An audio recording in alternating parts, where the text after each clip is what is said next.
Hello. Okay, we are interrupting our past selves, um, Mhm. talking about the 11th hour because, full transparency, we recorded that episode a couple weeks ago, and there's just been so much that has happened that we need to talk about. First Mhm. off, Doctor Who is coming back. It's official. Christmas 2026. Haley, how are we feeling? Honestly, I was really hyped when we got the announcement, but it feels like that Mhm. was forever ago. I'm not gonna lie, even though I think that was only 2 weeks Yes. ago. I know it's like old news at this point, but we got to talk about it. It's exciting. I'm really excited, and it's nice to know, like, yeah, like Christmas 2026. We're getting Doctor Who. It's a And nice more feeling Billy to know. Piper. Yes, Billy Piper. Very excited to see.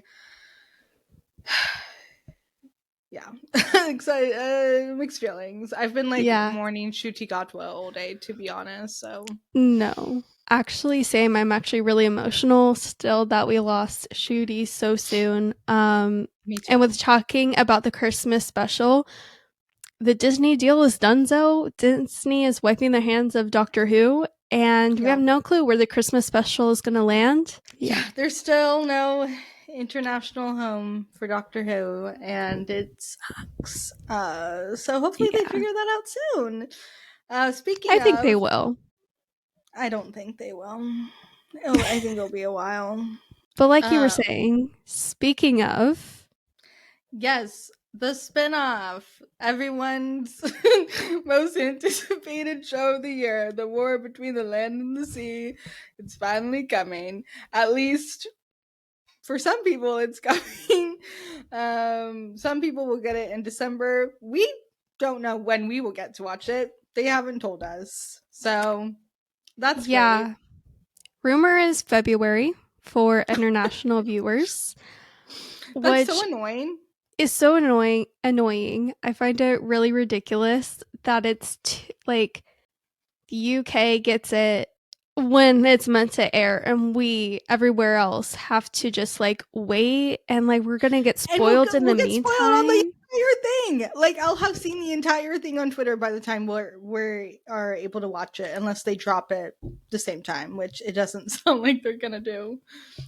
Exactly. So, lots of feelings about the spinoff. If we were talking about the spin-off, say, a year ago, I would honestly be excited about it, upbeat, looking forward to it, but now I'm just kind of like, "Okay, I'm it's just there, like, annoyed. it's not gonna Yeah. get renewed." So, like That's so true. what's the vibe here? Disney is like, "We don't even care about this universe anymore." It's kind of a mess currently, but you know what? We know for sure we will get a Christmas special in 2026. And, Mhm. whenever we get Doctor Who back on streaming, it will be before then. Hopefully. I hope That'd so. be nice. Yeah, but we'll keep you posted on when we get to watch the spinoff and when we'll drop those episodes on the podcast. But I am looking forward to when we eventually do get to talk about that. It'll be fun. And right now, as we are filming this little intro clip for the 11th hour, it was announced today, the day that we're recording this, that there is going to be a new Doctor Who podcast around. And me and Rebecca have said, make podcast equipment more expensive, put the mics away, unless you're in Doctor Who. Yeah. And we have the ultimate podcast. It is the timing is So fantastic. they saw that we were entering Orpond era, and they were like, "Wait, we gotta stop them. We gotta take those listeners, all those timey wimey Hmm. listeners." Just kidding, but yeah, very excited that Karen Gillan and Arthur Darvill are starting their own podcast, Yeah. presumably going through the show, or at least their time on the show. Very excited. I think it's gonna be very fun. Stephen Moffat has already been a guest. I can't wait to listen to it / watch it. It's gonna be really fun. It's going to be so fun. They're calling it the Pondcast, which I think is so Perfect. adorable. And I'm really looking forward to this. It's it's what we need. And I Yeah. am so excited about it. And something else that is also really exciting, but it's something exciting for us is we have a new logo. We do! Our new logo. I love it so much. Yeah. It was designed by my little baby sister Hannah. She's not a baby, but to me she's a baby. She is. She did such a good job. Her Instagram will be mentioned in the description, but thank you to Hannah. We love our logo. Yes, we do. We made a fun little silly little rebrand video, so go check out our Instagram and TikTok to see that. Just very silly but fun. And yeah, I'm Mhm. obsessed with our new logo. It's my favorite thing. Me too. I love it so much. It's the two of us outside of the TARDIS. It's really, really fun. So thank you again, Mhm. Hannah. We love you. Appreciate your hard work. Mhm. And with all of that, oh, I did want to say to all of you who listened to our tier ranking video or watched that video, thank you so much. That was our last video, and we had so much fun doing that. But now we are going to let you guys get back to us from the past talking about the 11th hour. Enjoy. Haley, show the people what you're wearing. I am wearing my TARDIS shirt, the Clara TARDIS. I got this like literally 10 years ago. It barely fits me, but it fits. And I just felt like it was very appropriate to wear. We're starting a new era. And I just, we're not obviously to Clara and her TARDIS yet, but I just had to wear it. I don't think that's necessarily supposed to be Clara's TARDIS. I think it's just the TARDIS with Wait, flowers. actually, you're probably right. Yeah. But you know what? We love it nonetheless. Also a new thing is we have a new logo. Have you seen We it? Do you do. love it? Is it great? Um, to be honest, at the time of recording, we haven't seen the final version yet. We're still Mhm. working with the wonderful artist who happens to be my sister, but I'm sure it's going to be really cool. And we've seen some drafts, and I'm really excited. I don't know if she's going to want us to like promote her, so maybe she's in the caption, maybe she's not. We'll see.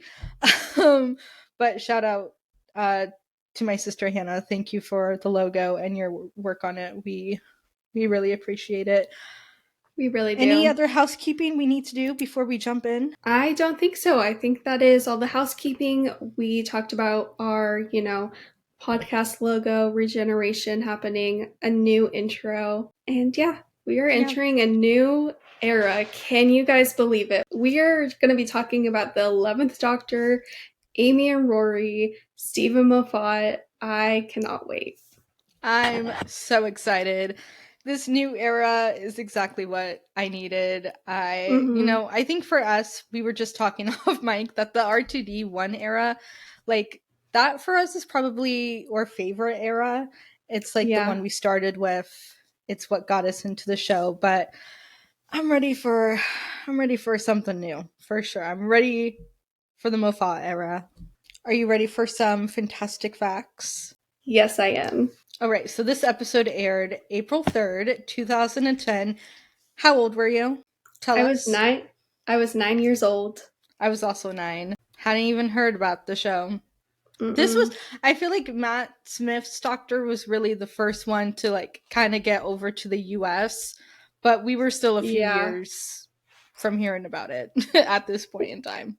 Yeah, definitely. I feel like the Matt Smith carrying over into the US happened more around like 2012, 2013. I feel like that's when it really started. Yeah, At least where we started seeing things, even though we didn't start watching the show until like 2014, right? 14. Yeah. Yeah. Yeah. It is written by the man, the myth, the legend, Stephen Moffat. If you're new here or you don't know who that is, he also wrote The Empty Child and the Doctor Dances, Girl in the Fireplace, Blink, and of course, Silence in the Library, Forest of the Dead. So he's just that girl. He really is. He really is. And we're just going to say it here. We've said it before. We love Stephen Moffat. Yeah. I will have plenty of criticisms about him this series, this era. through Mm-hmm. the next. We have 5 whole seasons of this We man. do. Yeah. We do. There's a lot of highlights and a lot of other moments with this Yes, and man. a lot of lowlights. So just as we were critical over R2D, there are more criticisms to come, but also lots and lots of love. So Yeah. no matter where you fall, you'll get something. This episode was directed by Adam Smith. It is his first episode as director, but not his last. We will see him again soon. A potential title of this episode was almost The Doctor Returns. And then Steven said someone pointed out to him that the Doctor didn't go anywhere, so the title didn't really make sense. I'm glad they chose the 11th hour. I feel like that's such a perfect name, and the Doctor Returns is just so like boring to me. Yeah, the 11th hour, perfect title, beautiful, Yeah. no notes, incredible. Now, this is one of those facts that everyone and their mom knows, but I feel like I have to say it. Caitlin Blackwood, who plays Amelia Pond, is of course the cousin of Karen Gillan. They didn't even know each other before this episode. They met at the table reading. Very fun, very wholesome. Did you know she's our age? She was born in 2000. I know, I What? know. Yeah, That's insane. yeah. She's a couple months older than me. She was born in like June of 2000. That is crazy. What the heck? I know. I know. Oh, I guess somewhere she said that Matt Smith really did not enjoy the fish fingers and custard, so she would purposely mess up that scene so he would have to eat them again, which, if that's not Amelia Pond for you, I don't know what is. Mm-hmm. No, literally Amelia Pond. Yeah. Okay. Something I love about the show is thinking about like the alternate timelines. What could have been? What if Christopher Eccleston Yeah. stayed another season? What if, I don't know. I didn't really have anything planned for this. But one alternate timeline that almost happened. Moffat and David Tennant were talking about Series 5, and they were talking about the potential of David Tennant staying on for another season. And I think David's talked about this and has said that he did really like Mm-hmm. give it a good thought, give it a good night's sleep, but he ultimately, as we know, decided to leave. However, if he did stay, basically how this episode would have gone, it would have been pretty similar, but it would have been like the 10th Doctor close to death crashing on Amelia Pond's shed, and then he leaves, and then adult Amy meets a younger version of the 10th Doctor, but obviously he doesn't know her yet because they haven't met yet, and it's all very timey-wimey. And then it's like she knows that he is going to like die or be close to death, basically, and she can't tell him. So I don't know, very interesting to think about. I'm not gonna lie, I've always wanted to like see how that would play out, just like in a curiosity way, but not actually. I think everything fell into place right, like as it was meant to be. I really do. I completely agree. I can't imagine anyone else on this series Mm-mm. except for Karen, Matt, Arthur. Like, it's Yeah, perfect. perfection. Yeah. Okay. So let's just start with some general thoughts. This is a huge episode. Probably Yeah. up to this point, the biggest turning point in the show. It looks like a Mm-hmm. completely different show. How do you feel about it? How do you feel about all these changes? Well, we'll get into a lot of the changes, but how do you just feel about this episode in general? I love this episode. I think this is a really strong opener to a season, but an even stronger opener to a new era of the show. I think we've discussed quite at length on this podcast and off mic of like what episode is a good starting point if it's your first time watching Doctor Mm-hmm. Who. Our, opinion and advice is always going to be start with Rose back in series Yeah. one. You can't skip 9. That's such like an instrumental part to the show, to New Who specifically.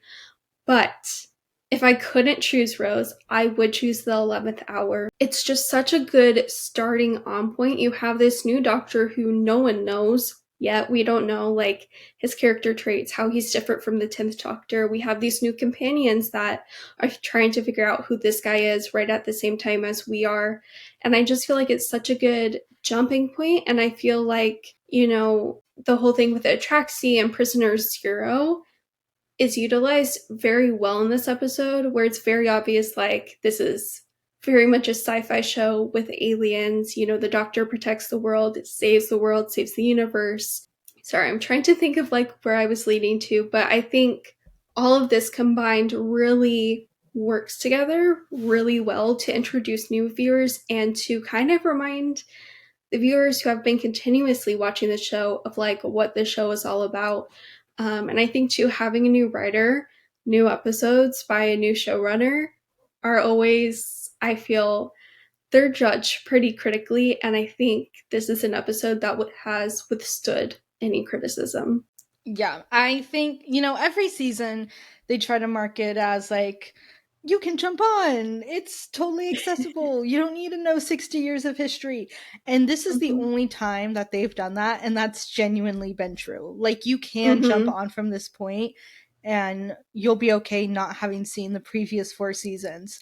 And no other new era, no other new series has been able to do that the way this episode has. It's an amazing start to this era. It's completely incredible. You can tell this is a story that Stephen Moffat has had in his head for so long. There's a lot of Moffat-isms that we will get into. I think it's incredible. And I think Matt Smith, what a gift. What an incredible actor. Like, the things he does on this show, incredible. I've said before, it always takes me like at least the new Doctor's first full season for the most part for me to really see them as the Doctor. And just, watching this episode today, I was like, what was like my problem when I was younger? Like, he just immediately is the Doctor. And that's probably me now saying that with 2020 vision. I can look back and I know Yeah. his whole era and I know what Matt Smith has done since, so I know how amazing he is. But man, like, he just really hit the ground running, and he was 26 doing this, taking on one of the biggest shows in the world at 26, and I cannot imagine he's still to this day the youngest actor that's ever done it. Pardon the very abrupt interruption. Rebecca pointed out that my mic was not selected. So you had just previously heard me using my computer's microphone. So you've probably, like, the audio is so bad. So when that happens, I sincerely apologize if it sounds like I was in a tin can, if it sounds like I was breathing like a gremlin. I apologize. If you could hear my dog, I sincerely apologize. Ignore that. I've now switched to the mic in my hand. You guys wouldn't believe how many times we've done that in Yeah. 5 seasons in. Yeah. I don't even remember what the last thing you said was that I was responding to. But I was also just going to say, like, this creative team had such a hard job coming into Yeah. this episode and this era. Like, they had to take over for Russell, who brought the show back to life. They had to replace David Tennant, who was like so popular, so beloved, so many people's first Doctor, introduce a new companion, and they just had like an impossible task, and they ate. No, they did. Obsessed with Matt Smith in this episode. Yeah, he's great. Yeah. My first note is that it's a banger episode when it starts with the Earth like zoomed Mm-hmm. out. Oh yeah. All the good episodes start that way. I love this like opening scene of him just like crashing around London. He almost hits Big Ben, which is kind of a fun callback to Aliens of London, I think is what it's called. And yeah, it's great to see him just like in that old TARDIS with it like on fire and everything. Mm-hmm. Very fun. And then we get the new opening credits. What do we think? Okay. I do like these opening credits, but they aren't my favorite. Yeah, I think my favorite, to be honest, is the original ones, just because Yeah. nostalgia. But and honestly, the first time I watched this, I probably did not like these credits at all. But now I do really like them because I think they're very similar to the old ones, just a little bit Mm, different. I like the like stormy tunnel vibes. I love this logo. Such an iconic yeah. logo. It was, excuse me, it was everywhere back in the day. You could not escape without seeing this logo. You couldn't. She was everywhere all at once. Every store. Like online Mm-hmm. everywhere. Yeah, like I do enjoy this intro sequence, but I do prefer others, and there is a future Moffat intro sequence that I do like more, but it's gonna be Mm-hmm. a hot minute till we get there, so Yeah, we got some time. yeah. Amelia's house. I am obsessed with this old, creepy, ginormous house. This is a huge house for her to live in basically alone, and I know she's living with her aunt, but I always forget if they ever mention this or what is up with the aunt, but like where is the aunt in the beginning of this episode? I need a 10-part documentary series investigating this aunt. Because where the heck is this aunt? Why does she leave Amelia all on her own in the middle of the night? What is Yeah. she doing? Like, okay, let's give her the benefit of the doubt and say she's working. And Mhm. she's too young to be left alone in this ginormous house after her parents presumably have been killed or are dead. Like, Yeah. what are It's we just doing? what are we doing? And her aunt did not teach her very well of stranger No, danger because no she goes up to stranger this danger. strange man, where the strange man thankfully was the doctor. He could have been, a serial killer. Yeah, And bye, imagine. Amelia. Yeah, and like, when does she come home? Because we see little Amelia the next morning, still sitting there on her little suitcase. Yeah. When did her aunt come home? Like, That's such a hello? good question. I feel like we literally only see the aunt at the end of this season. Yeah, we do. Imagine though being the aunt, you come home from whatever nefarious things you were doing all night and not watching your young niece. Your shed is destroyed. There's like random food all over your kitchen, apples on the floor, yogurt on the floor. Like, your house is a disaster. And you're just like, hello, my niece? Like, what Yeah. happened? And she's like, yeah, there was this man called the doctor and he came and looked at the crack in my wall. And yeah, imagine being that aunt. Well, we know how she responded. She responded with sending poor Amelia, Amy, to four Mm. different psychiatrists. Yeah, I love Amy saying that she would bite them all. Like, that is the funniest little detail to me. Like, you hear that and you can just picture what kind of kid Amelia was. Like, you immediately know Yeah. this child. Yeah, 100%. Poor Amelia, though. Like, this Yeah. girl, so much trauma. Lost her Oh, parents. Where did they go? Her aunt has just neglected and abandoned her. She literally cries out to the doctor that all people do is abandon her. And who uh, abandons her next?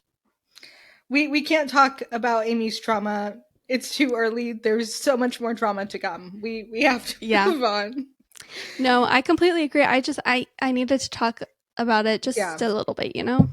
No, I completely. But I love the opening. Her praying to Santa, so adorable. Yeah. Um, and I love the look of the TARDIS crashed on the shed. You know, the glowing letters and like the Mhm. smoke coming out.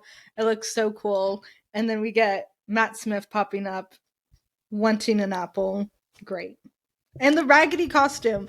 The raggedy costume is so good. Yeah. I have to confess, the first time I watched this, I don't think I realized that it was just David Tennant's costume. I love when Amy asks the doctor who he is and he says, Mhm. "Don't know yet, still cooking." One thing I think this episode is, while it's also a great starting point for new fans, it is a really good transition for existing fans. You can Yeah. feel that this is a new doctor. He's, doesn't really know who he is yet. You can feel like, especially in the next episode, like aspects of what this character has gone through carrying on into this regeneration. And yeah, I think they handle the transition really well for existing fans. Completely agree. And then we get just one of the funniest sequences in the show of all time, the doctor trying to figure out what the heck he's craving. We go through yogurt, which I love the way Matt Smith says yogurt. So Yeah. funny. Of course, the apple, beans, Mhm. bacon. He hates bacon.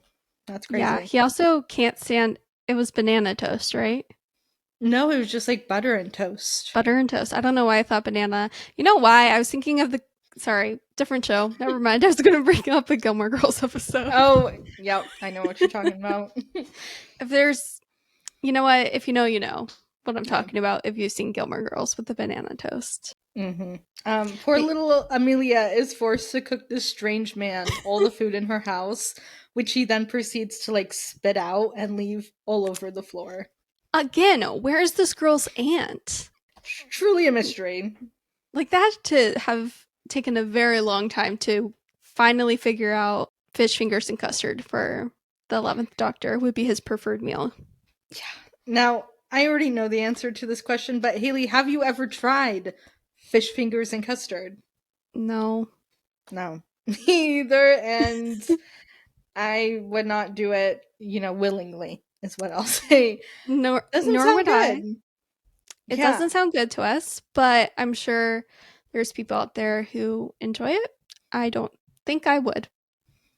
I think when I was like first watching the show, and of course, like everyone was always online talking about fish fingers and custard, like it was just everywhere. I don't know how to explain it, but so many people were talking about it. And I kind of thought, I was like, is this like a real thing that people are eating? Like, that doesn't sound good. But no, thankfully not for the most part. This scene is so great. I also love how the Doctor, he's immediately goes into this like chaotic dad, but also like secretly protective mode. Like he meets Yeah. Amelia, she's talking about the crack on the wall, and he's like, immediately he's like, what crack? And then later he's like, you're not scared of me. That must be a hell of a crack. Like, what the heck? I love seeing the Doctor interact with children. Like, it's just such a fun part of the show. Yeah. And Matt Smith kills it. You can tell, like, he just really put a lot of care into the scene, or put a lot of care into acting with Caitlin as, like, such a young child. And he does it so well. He does. And, this whole scene where he's trying to figure out what food he likes is so silly, but I think it's really important because he's trying to get her to warm up to him and he's also hungry and trying to figure out what to eat, which is relatable. But like also as we're watching as a viewer, like we're trying to warm up to him. And I think this is the perfect, really silly, funny way to kind of get there to realize like this is a doctor who is silly, but we see in this episode he's also serious. And I just love that dichotomy between those two characteristics of the 11th Doctor. I love the chaotic post regeneration feeling in this episode. I love how just manic he is, crazy he is. I think that's like the most fun about post regeneration stories. And this is by far the best one. Like, let's just be honest, it is. It's so fun, so chaotic. The Doctor's, figuring out who he is. We're figuring out who this new Doctor is. And it's so fun to see him like walk into a tree, hate the taste of everything except fish fingers and custard. And it's like, all regeneration, post regeneration episodes should feel this way. And it made me realize we haven't really had a proper one since the woman who fell to Earth. Yeah, and it's been so long since I've seen that episode that I'm a little hazy, but that I don't know, that just makes me so sad because I feel like it's such like a classic Doctor Who thing and New Who specifically, but we had the bi-generation, which is fair. Yeah. Well, hopefully we'll get back to it at some point. But yeah, I love the post-regeneration hangover. That's what I refer to it as.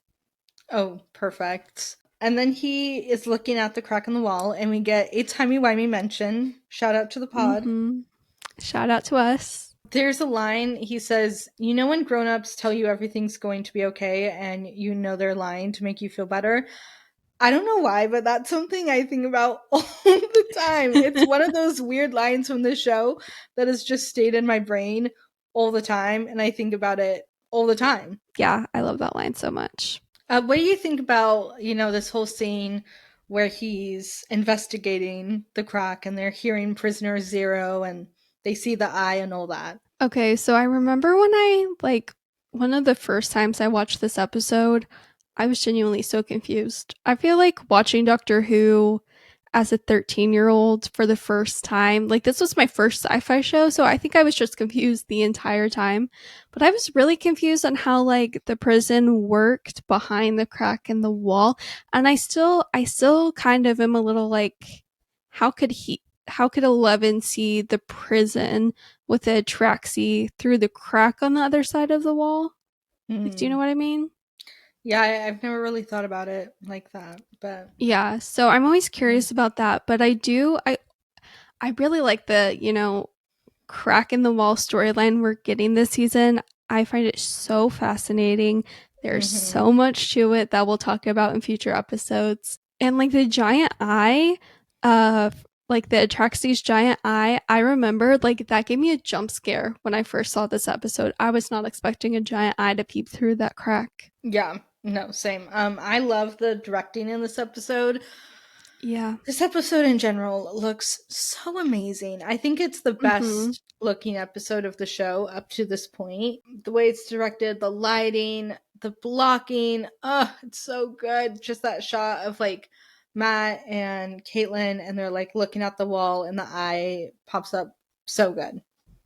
So good. Yeah, the visuals, the cinematography in this episode especially are just so crisp and clear Hmm. and gorgeous. And I'm skipping ahead a bit, but I love all the scenes in like Ledworth, like the village, and just like it's just so pretty.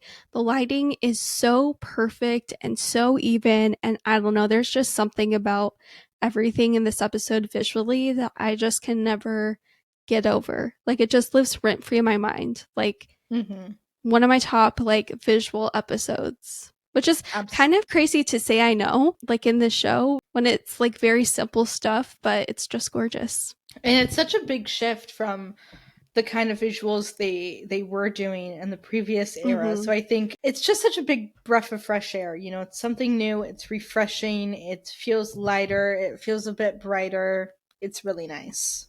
It is nice. And then we get the TARDIS going all wonky. The doctor says he'll be Yeah. right back.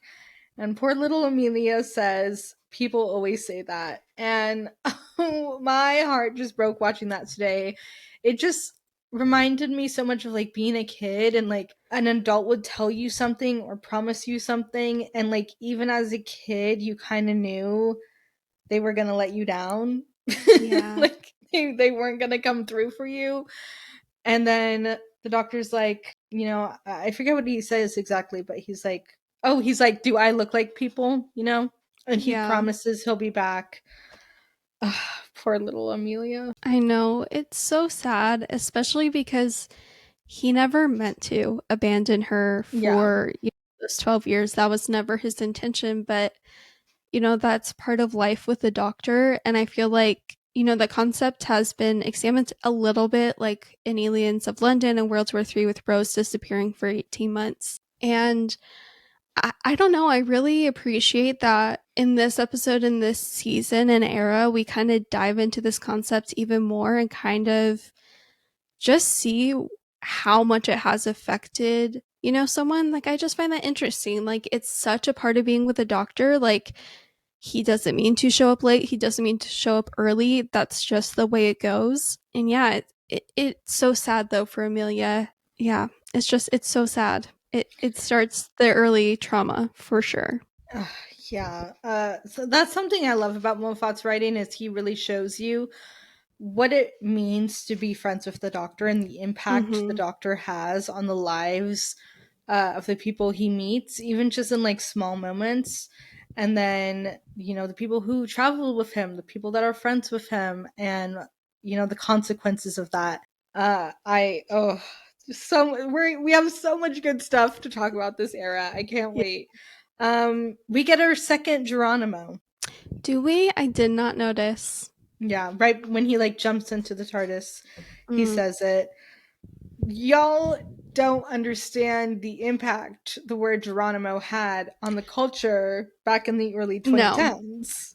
Okay, let me tell you all, if you were not there to witness it, there is no amount of explaining anyone could do. It was unmatched. Geronimo was everywhere, whether you were a Doctor Who fan or not. Like, you Yeah. could, like, not know Doctor Who exists and still use Geronimo in your vocabulary. That's how big it was. Yeah. There was that song that Yeah. it was everywhere. And like we were going to like dances, like school dances shortly after this time. It was still playing like a Oh, couple yeah. years later. It what probably because we were requesting it. I think so. Probably. But it was everywhere. And you know what? I don't think I've ever heard someone say Geronimo in the 2020s. Not once. And that is what is wrong with our world right now. We've lost our whimsy. We've lost We our have. Geronimo. We Yeah. have, and we need it back. Okay, so then well first we see the Doctor come back, and I love that shot of him like exiting the TARDIS and it's all like smoky, and then he's going back into the Mm-hmm. house. He gets hit with a cricket bat, I think is what it's called. Oh, yeah. He Yeah. does, by Amy. That bit is always good. And then we have a quick flash to an ambulance, but the real subject of this scene is Rory Williams. Rory Williams has entered the pod and the crowd Yes. cheered. Yes. Oh my gosh. My man. Rory Williams. This doctor is so mean to him. And She's she awful. she just refuses. Like Rory seems like a good guy, seems like a fine Yeah. nurse. She won't even bother to look at the pictures on his phone.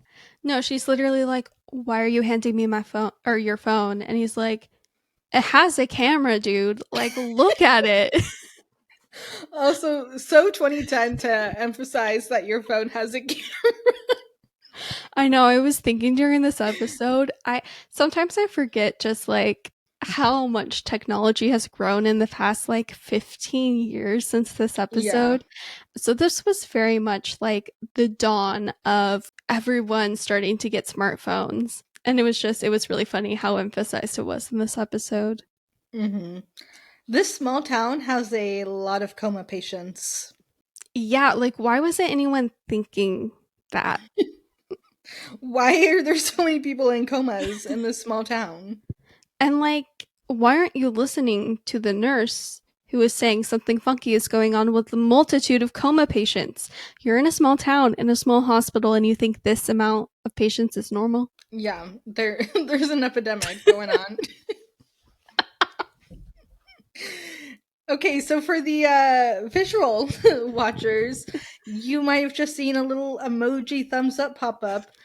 That Yeah. has happened to sorry, just hit my mic. That has happened to us almost every time. Sometimes just like a random Yeah. emoji appears around Haley.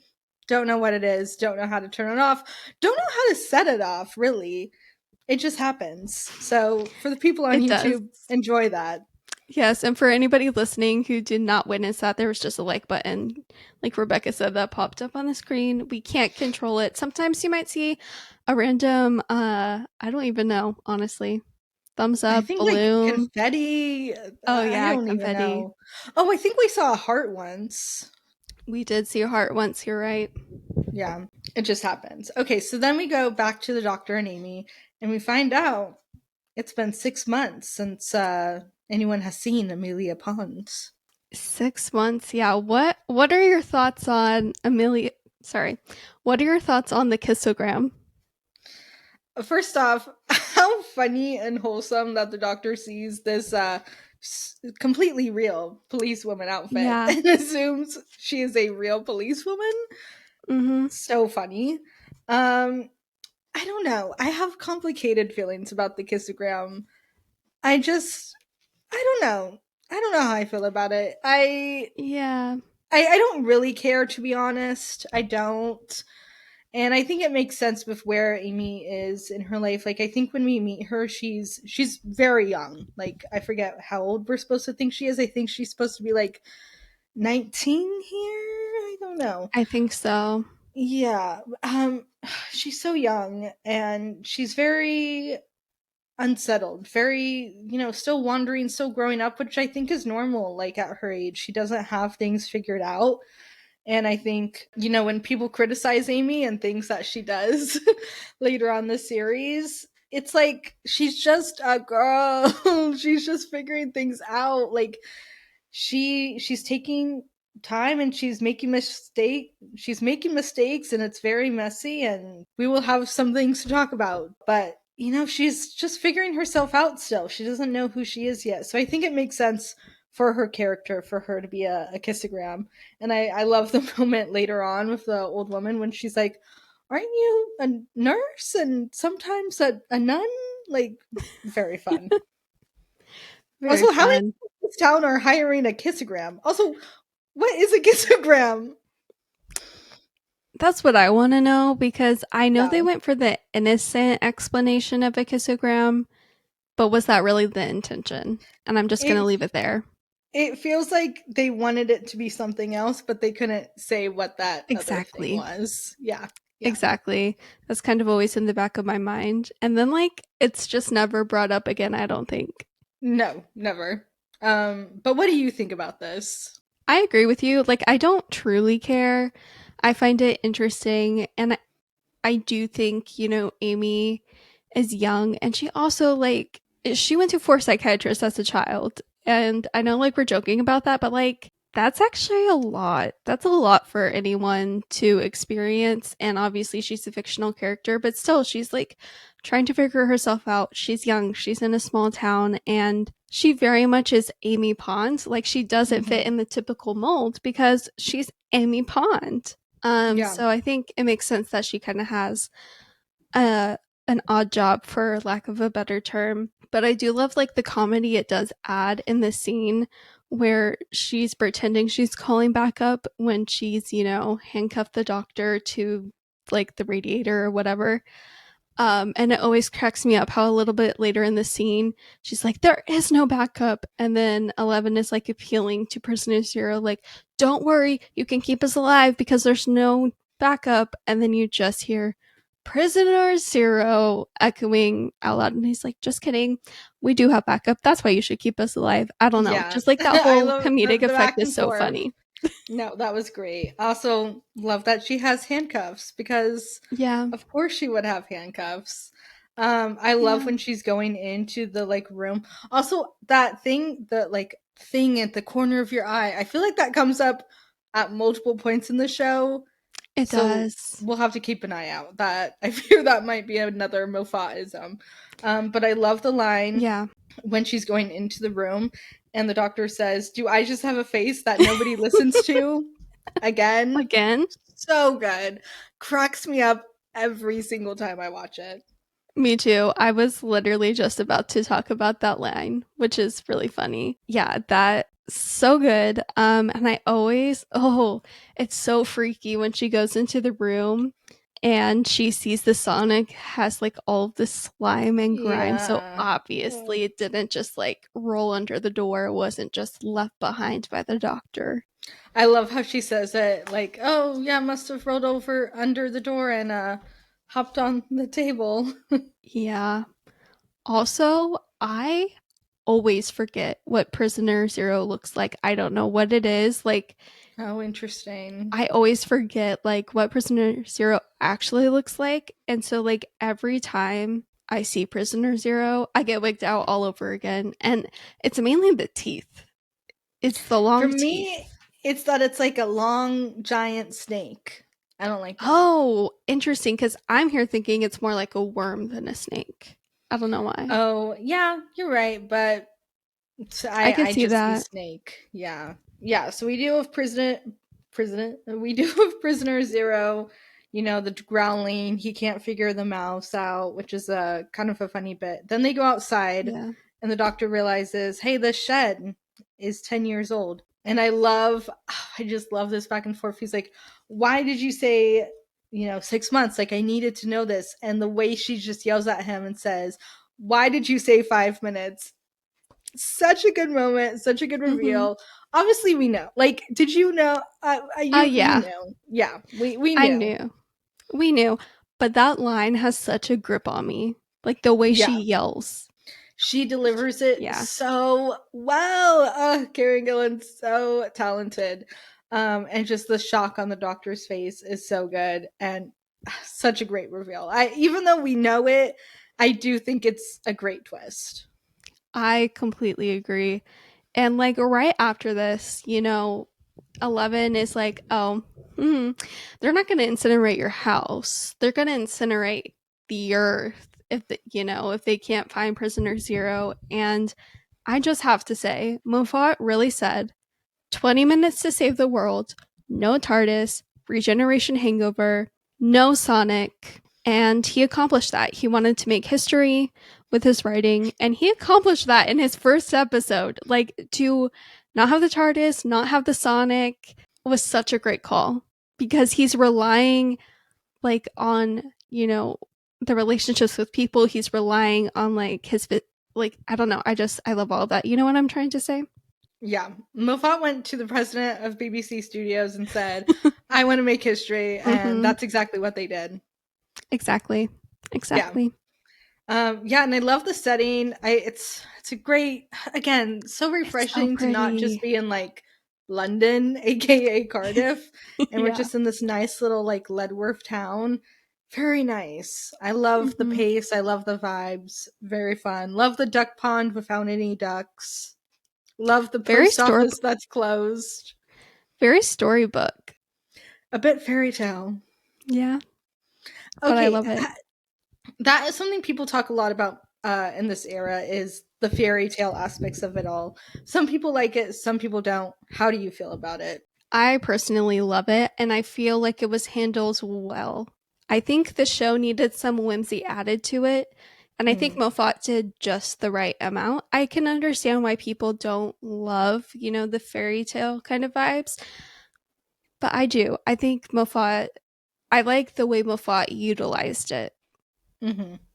Completely agree. I love the fairy tale aspects of this era. I think it's really fun, and I think it makes sense. Like when you think about the show and the character of the Doctor, it is a fairy tale, so it just works. It is, yeah. So well. I think Moffat just sees the Doctor so clearly, and I think that's what makes him such an incredible writer for this show. I completely agree. I think, each writer and each showrunner has a different strength in bringing out aspects of the Doctor and aspects of the show, but I really think Moffat fundamentally understands the Doctor. He understands how the Doctor not only does things, but thinks. And I feel like that can be underappreciated. Like, with some of his lowlights, I feel like that kind of gets buried, but truly, Moffat knows the Doctor so well, and we just see it throughout his tenure. Totally.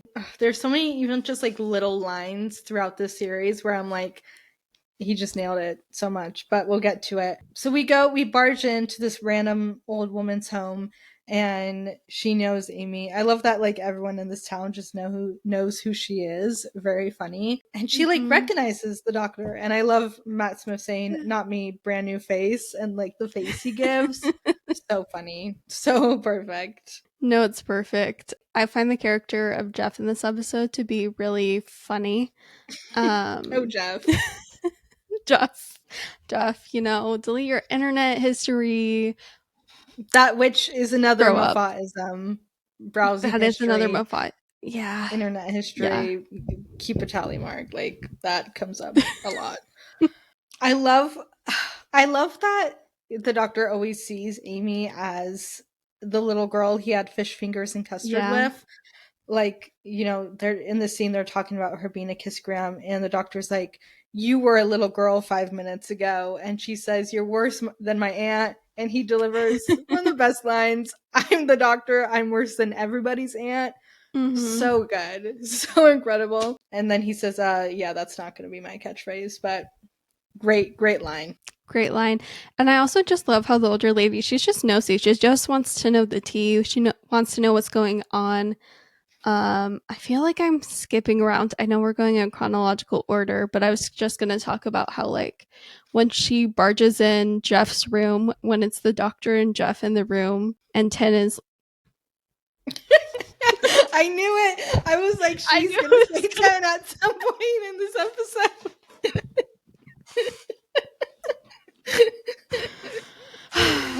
I'm surprised I lasted this long. You were doing really well. I was.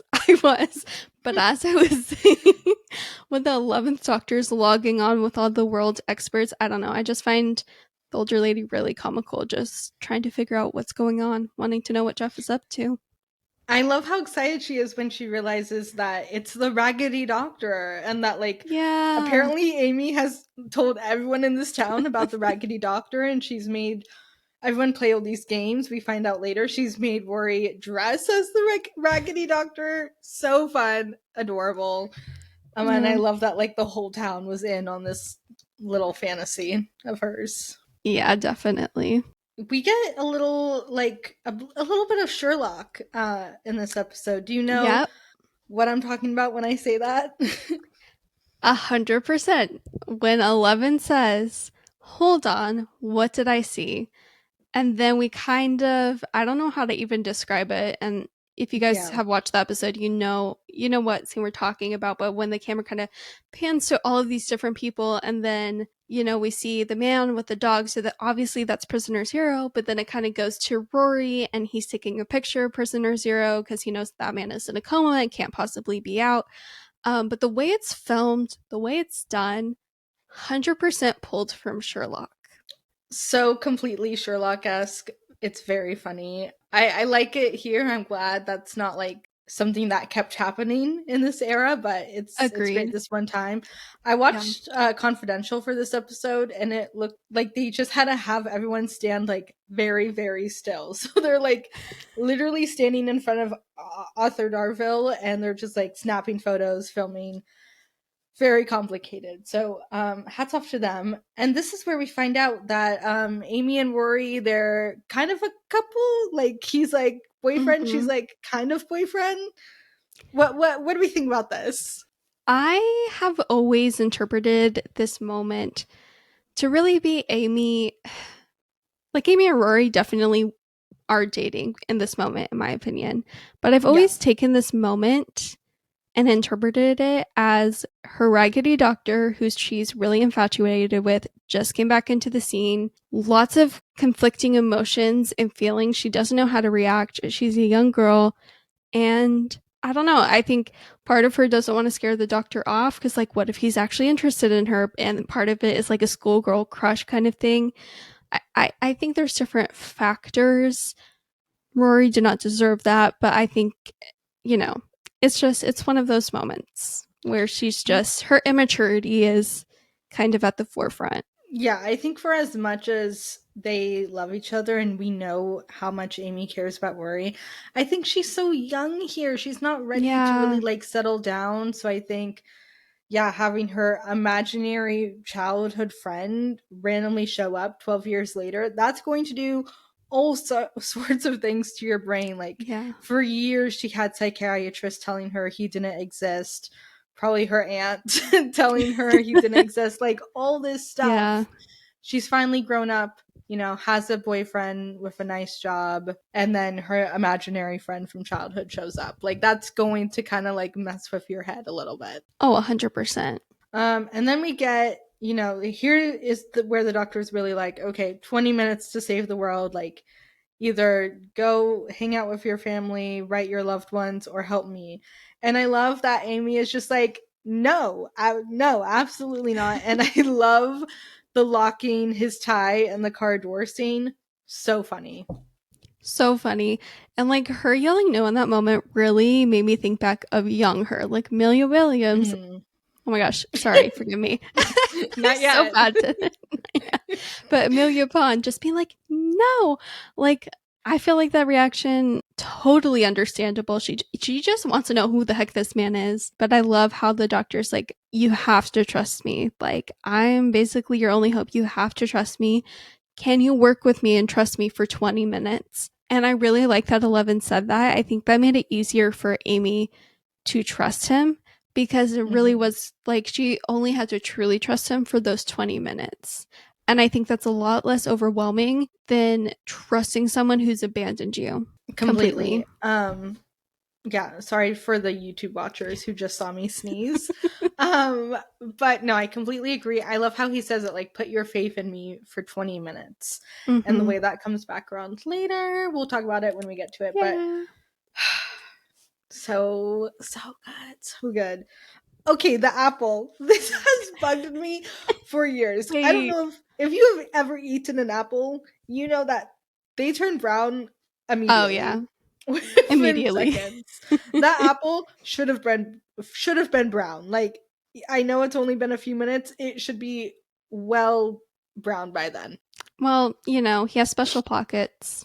I guess little refrigerator pockets maybe. I don't know, but no, you are right. It should have been brown. Yeah, it's just always bugged me. Oh, we skipped over it, but I love when the doctor's like, "Oh, your friend, the not worry, the attractive one," and Rory's like, "Oh, thanks," and then he's like, "Jeff," and he's like, "Oh, like you just know, Jeff is Rory's biggest op. Like he's constantly having to deal with Jeff, and just really funny, great little line delivery from Arthur Darvill. Yeah, it's so funny. I kind of already talked about it, but the whole Jeff laptop bit is funny. And like 11 logging in with his psychic paper and then like constructing the computer virus and just being like, hey, Jeff, you're going to basically defend me to all of these world experts, including like NASA. You got it. You can do it. And then you can have any job in the world. I don't know about you, Rebecca, but if the doctor told me to do that, I would freeze up and not know what to do or say. Yeah, I would have no idea what to do. Like, I'm sorry, what do you want me to say? What am I supposed to do here? But yeah, I love how he really encourages Jeff, gives him the old like doctor speech, and then Jeff is like, "Well, why me?" And he says, "Well, it's your bedroom." Yeah. Perfect. Yeah, and then back at the hospital, Amy and Rory are trying to get everyone out. And who shows up? Actress, Academy Award winning actress, Olivia Colman. Olivia Colman, ladies and gentlemen. I stand by my statement, which I don't even know if I've said this to you before, Rebecca. I might have. I always have been curious to see a version of the Doctor played by Olivia Colman. I so badly want Olivia Colman to play the Doctor, and I think she's absolutely too big for the show now, but I so desperately want to see her as the Doctor. I think she would be absolutely incredible. She's so good in this episode, but completely wasted. And everyone has said that in the years since she has become Olivia Colman. So completely wasted. Like, and Yeah. she would be fantastic as like a villain or the doctor or the master. Like, I know. Yeah.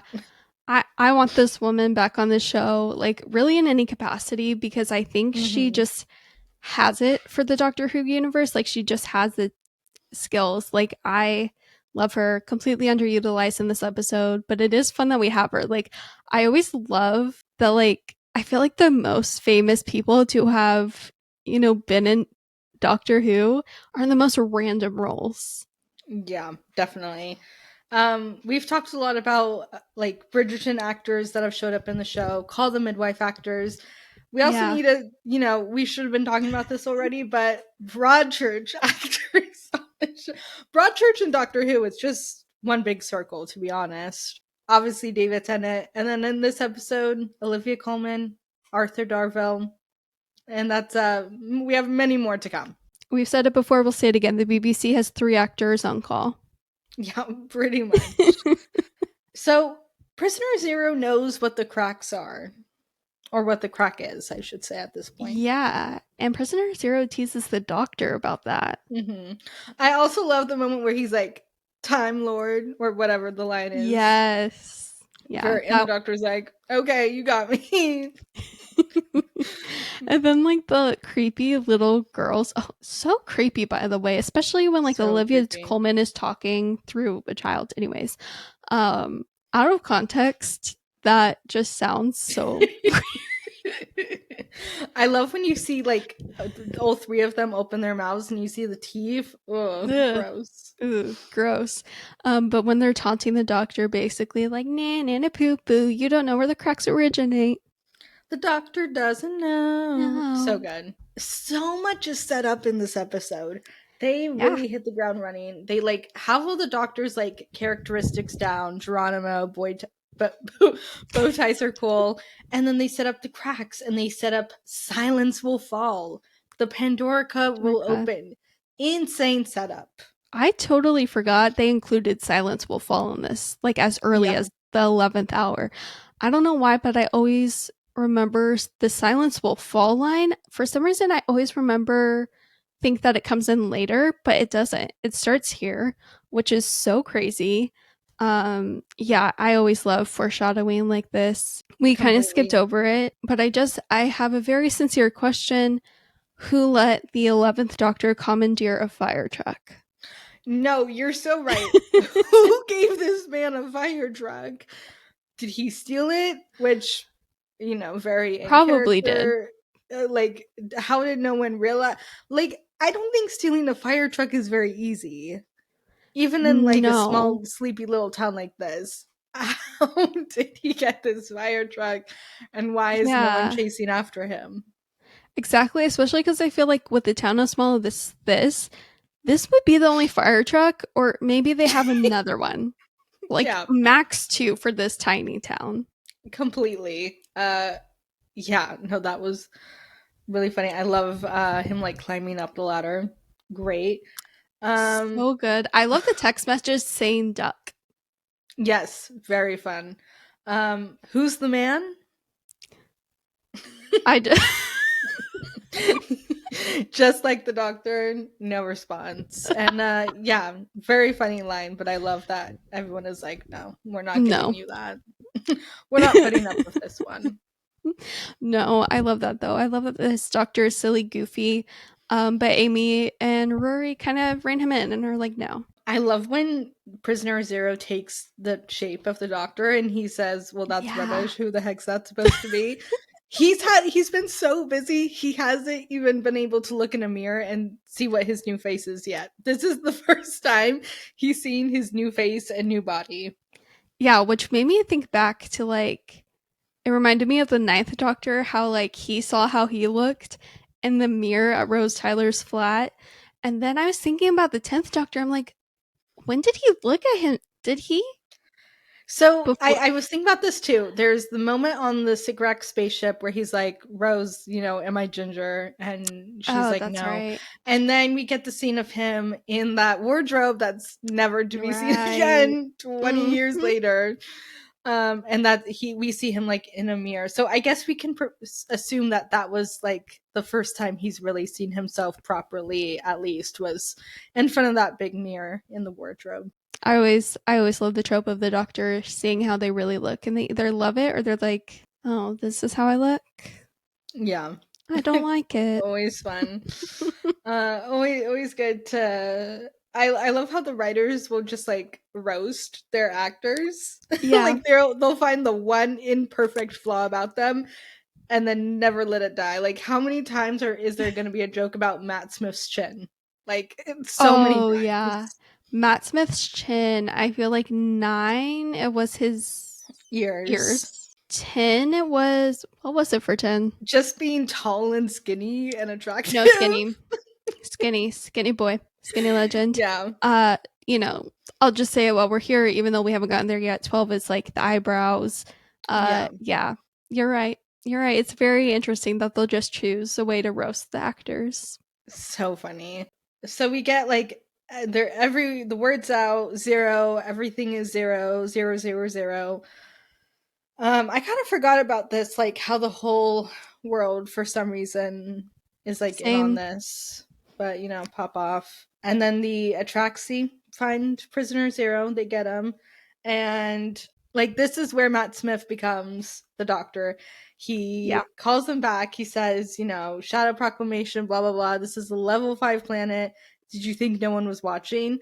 And then he goes and like steals a bunch of clothes from a hospital, which is very in character. The third Doctor stole clothes from a hospital, and the eighth Doctor stole clothes from a Really? hospital. Yeah, I read that today because I haven't seen the Doctor Who movie. Fun fact, fake fan, I know. But we're gonna get to it. We're gonna get to it. We But will. We do want to watch it and cover it on our yes, podcast someday. there are plans, so just wait. But yeah, he steals his outfits, which I think the Doctor should always steal his clothes for a new regeneration. I just think that's how it should be. But I do feel bad for like the employees who probably came back and were like, "Where's my clothes?" Yeah. I I love this moment where he's starting to run down the hall too and his theme music starts Mm, playing. That is the moment where I literally every time it starts playing in the 11th hour, I literally start jumping with excitement because there's just something about the 11th Doctor's theme that gets my blood pumping. Like there is nothing like it. It is probably my favorite Murray Gold track, which says yeah, a lot because that man has literally made perfection. This is like his magnum opus. Like, oh my gosh, so good. And like you said, stealing clothes, iconic, and just yeah. running to the roof to confront the Atraxi. It's so good. So good. And I just love this moment. Like, have the people on this planet done anything, any crimes against the Atraxi? And then he's like, and is this planet defended? And we just see all these clips from the RTD1 era, Sycorax, Slitheen, Mm-hmm. Centaurans, the freaking Cybermen. spider, the Cybermen, and then all the doctors' faces. You know, we love a good moment where we get to Yeah. see everyone. And then Matt Smith just burst out of David Tennant and perfect. And he says, "Hello, I'm the Doctor." Basically, run. Run. Perfect. Amazing. Amazing. I love right before this line when he says, "Oh, you guys are not the first people to come here. Like there has been many before you." And what you have to ask is what happened to them. And then he goes Hmm. into saying, "Hello, I'm the Doctor," basically run immediately after that. And it just that's when you know this Doctor, this version of the Doctor is the Doctor. Like the Doctor has not gone anywhere. This is him. 11 is the Doctor. Matt Smith plays this out so brilliantly. The music, the whole score, everything is Hmm. absolute perfection in this scene. Yeah, it's so good. And I love Rory's reaction to all of this is so funny. He's like, did he just get rid of the aliens and then call them back? Like, so funny. I freaking So love funny. Rory. Me too. I love that man so much. And then 11 is like, peace out, because the TARDIS dinged basically and was like, I'm done cooking. Yeah. Okay, so we don't see the new TARDIS yet, but we do see the new outside of the TARDIS. What do you Yeah. think of this new TARDIS exterior? I love this new TARDIS exterior.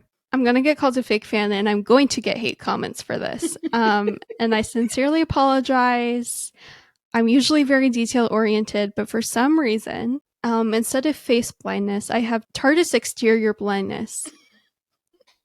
I cannot tell you the difference unless Hmm. you put each TARDIS like by each other and like each incarnation's version of the TARDIS. Like, I cannot tell you the difference of that exterior. I could tell I could tell the difference between like this one and like Jodie's TARDIS. I But you, don't know. you can't tell the difference between like this and Ten's TARDIS. No, unless they were like side by side Right. in a comparison photo. Okay, fair enough. Um, so valid. I like all the TARDIS exteriors, like even the classic ones. Like, I don't know, they all look so good, so like interesting in their own ways. But I do really like this one. I love how clean it is, how fresh it is, the shade of blue. It just fits the era so well. It looks really nice. I love just the Doctor's reaction, Matt Smith's reaction to seeing the Mm-hmm. TARDIS. So good. And then he flies away, and we get Amelia showing up, and she's just like reliving that abandonment again. Yeah. And then we hear the TARDIS, the sounds of the TARDIS, and adult Amy runs out of bed. And we find out It hasn't been a few hours. It's been 2 years. I couldn't believe this the first time I watched this episode. All the time jump, Uh, like, oh, poor Amy, like, and the doctor yeah. says, like, oh wow, you've waited a lot, no more waiting. Yeah. So good. So We good. get the first bow ties are cool here. Mhm. We do, which I love that ongoing bit. Amy says something about like how she's grown. Oh, she's like, I was beginning to think you were like all in my head or something. I grew up, blah blah blah. And he says, "Don't worry, I'll soon fix that." So good. Like, Amy's still growing up. She's still very much like a child at heart, as Prisoner Zero says. And I think that just makes them a little kind of perfect for each other. And I think the doctor always sees her as, like I said, that girl in the kitchen who he had fish fingers and custard with. And he wants to keep bringing out that child in her, which is very sweet. Um, okay, new TARDIS. We get the best TARDIS interior and best TARDIS reveal in this Yes. episode. I have been dying to talk about this for Yeah. so long. This is my favorite TARDIS. It is Mhm. so cool looking. I love the glass floors. I love the console. Gorgeous, gorgeous console. I love Mhm. that like the actors can actually play with it and it's not gonna fall apart in their hands. Um it looks so good. All the screens, the typewriter, like it's so big, the different levels. It's so fun. Like this interior really feels like home, and it feels It like home to does. the doctor, to the ponds. So so good. It is by far my favorite. They haven't topped it since. Agreed. Incredible, no notes, perfect. I love the orange. I love the teal. I mean we don't see it in this episode, but we see it in a later episode. The TARDIS phone in this TARDIS, obsessed. The clock, I know Mm-hmm. it's small. Love the clock. I love like this, the small screen. Every bit of this TARDIS I just love. I love the see-through floors Yep. and they cooked. They ate with this. I don't know if they can ever top anything. Like if they can top it. And especially later on, like when we get more comfortable with these characters and more people are around, like it feels so homey. It's so Yeah, comforting. I love, and I feel like we get a lot of TARDIS scenes in this era, which is really nice. So we get a good chunk of time to like we really do. hang out. And there's all the mini-sodes, which we'll get to at some point, or we'll talk about them as we get to them. But we get a lot of time in this TARDIS, which I really appreciate. And I love it so much. And like, if you don't know, like we did love the old one, very nostalgic, very homely, but this was a much needed refresh and it's just Yeah. perfect for this new era and these new characters. 100%. And I love how 11 just says, all of time and space, everything that ever happened or ever will, that just hits different. That line, Mm-hmm. forever in my brain, I forever think of that. And also, when 11 tells Amy Pond, there's something you must understand about me, and one day your life may well depend on it. I am definitely a madman with a box. Lives were changed with that line, by the way. No, Like you're so lives were right. changed. The Tumblr, Instagram, impact. Yeah, yeah, yeah, yeah, completely. And we get a new Sonic, and I think this is yes. my favorite Sonic screwdriver. Same. What do you think? I agree. I love her. I love her. I love the green. I love the little claw. I love that he can like flip it. It's very fun. It's my favorite to this day. Same. And at the end of this episode, we find out Amy is in her runaway bride era. You're so right. That was that was perfect. She Thank really, you. yeah, the wedding dress reveal, such a gag. And like, Yeah, I just love the storyline going forward. Like it's the night before her wedding. Like it's so good. Just so new, so different, so unique. It's it's great writing from Moffat, and Yeah, just this whole episode feels like such a breath of fresh air, and it's really exciting. It is so exciting. I can't wait to continue talking about it. Yeah. Haley, who is the star of the show? Okay, I feel like this is hard because it's, the first episode of 11, so I feel like it has to go to the 11th Doctor, but then I also want to give it to Amy, but actually I think I'm going to pick Amelia Pond. Okay, so valid. Tell us why. Because she waited for her doctor. She kept being abandoned. Her aunt neglected her. She deserves better. Yeah. Also, I kept meaning to mention this. This is the second time Moffat has done the doctor meeting someone as a small child and then meeting them as an adult a few minutes later. Yeah. Yeah. It's And another not the last. Moffat-ism. Yeah. Nope. Yep. My star of the show is the Raggedy Doctor outfit because why does Matt Swift look so good? It's such a fun, like, crazy, weird outfit. Just like the leftovers of David Tennant's costume. And let's be real, we all love to see the new Doctor in the old Doctor's clothes. It's one of the best parts of the show. And it's great to see it. And it's very fun. The tie gets like a proper moment. And it's great to watch. It's incredible to watch. What is the heart of the episode? Don't abandon your parentless niece, because before you know it, a strange man will crash onto your shed and you'll think your own niece is crazy. Like, if you didn't neglect her, you would have been right there alongside her witnessing it all and you could have supported her all those years. But instead, you made her feel like she was crazy. Yeah. And let her be like psychologically traumatized for the next 12 years of her life. Exactly. Yeah. That we really needed an investigation into this aunt. I have questions. Yeah.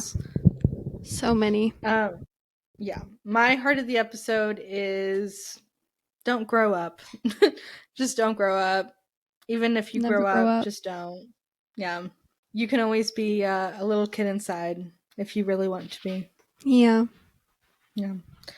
Okay, now this is the part of the show where we get in the TARDIS and we try to find reviews from the past to see what people were saying about the episode when it aired. So, Haley, do we have any reviews from the past? Yes, we sure do. And they are both from 2010 on IMDb. So, very, very fresh reviews after this episode initially debuted.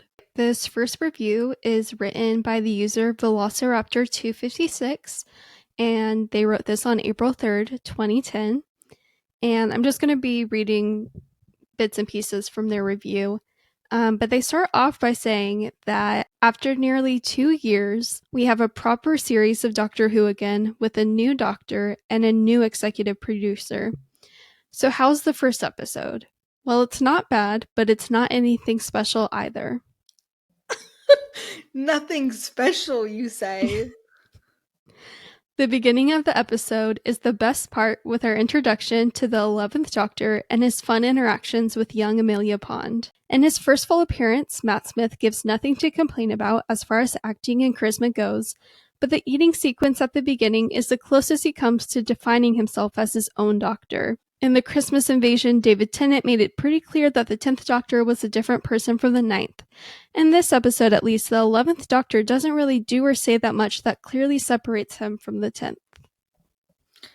I completely disagree. I think this is a very different Doctor from the 10th Doctor. I think there's Tennant-isms that carry over and things that, impact this version of the Doctor, but it's very, like, the 10th Doctor would not be having this whole, like, kitchen fish fingers custard hangout with Amelia Pond. Like, he just wouldn't be doing that. Yeah, I also don't think that, actually, I don't know. I don't know how Ten would react in this, but I don't think he would be as, gracious as 11 was throughout this whole episode. He wouldn't, like the scene with Jeff, like the Doctor really talks up Jeff, really, builds him up. The 10th Doctor is not doing that. No, he's not. Taking one look at Jeff and is walking away. You are completely right. But further down in this review, they say, then there's the new companion, Amy Pond, as an adult. I can't honestly say that I liked her. Karen Gillan didn't do anything wrong. In fact, her acting was very good. But it was pretty difficult to warm to Amy as a character, mainly because of her antagonism toward the Doctor, despite it arguably being justified. But it's still early days. With more time, hopefully the 11th Doctor will become more unique, and Amy will become more likable. I'll be looking forward to seeing what comes next. Y'all say you want complex female characters and you can't even handle Amy Pond. Word. Yeah, it's interesting to see because I feel like this episode now, people look at it and they're like, yeah, like this was the best, wannabe reboot of the show, the best place to like start a new era. But yeah, it's weird to think that at the time there were some critics and people weren't fully on board yet. Yeah, it's very interesting. And then this last review was written on April 2nd, 2010 by the user ShimmerStrides01, and they wrote saying, all I can say without giving any hints of spoilage is that we're in excellent hands with the new cast and production team. I think Matt Smith makes a delightful Doctor, and to be honest, I was a bit wary of him before seeing this portrayal. There's everything a Doctor Who fan can hope for: warmth, humor, suspense, creativity, innovation, and much more. After seeing this first episode, I'm confident our family will be enthusiastic devotees of the new series. Also, if you or anyone you know is as of yet unfamiliar with the full 47-year-old history of Doctor Who, this episode is a wonderful place to start. Oh my gosh, just them saying 47 years 47? and knowing that it's now been like 63? 3? Wait, 62. Wait, no. Because the 60th was in 2022 and it's 2025. No, it was in 2023 because the show started in 1963 when Kennedy was shot. Why did I think the 60th episodes were in 2022? No, because I was out of college when they came out. Oh, my bad. What was I even thinking then?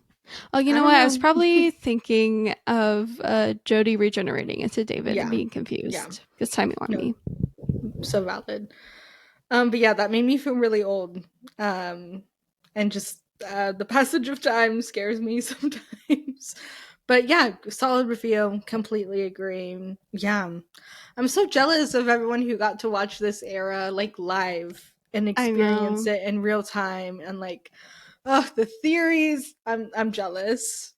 Yeah, we can't just like, so you all know, like we started watching Doctor Who in 2014.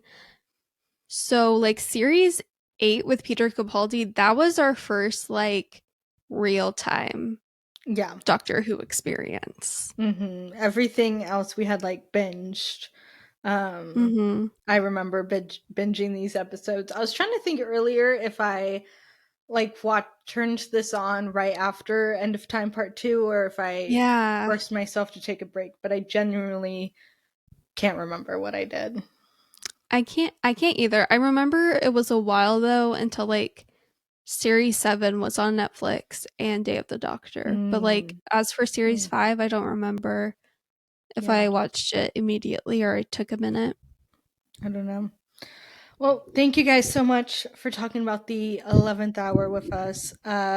Please share your thoughts, either in the comments on YouTube, DM us on Instagram, send us a carrier pigeon, whatever you want to do.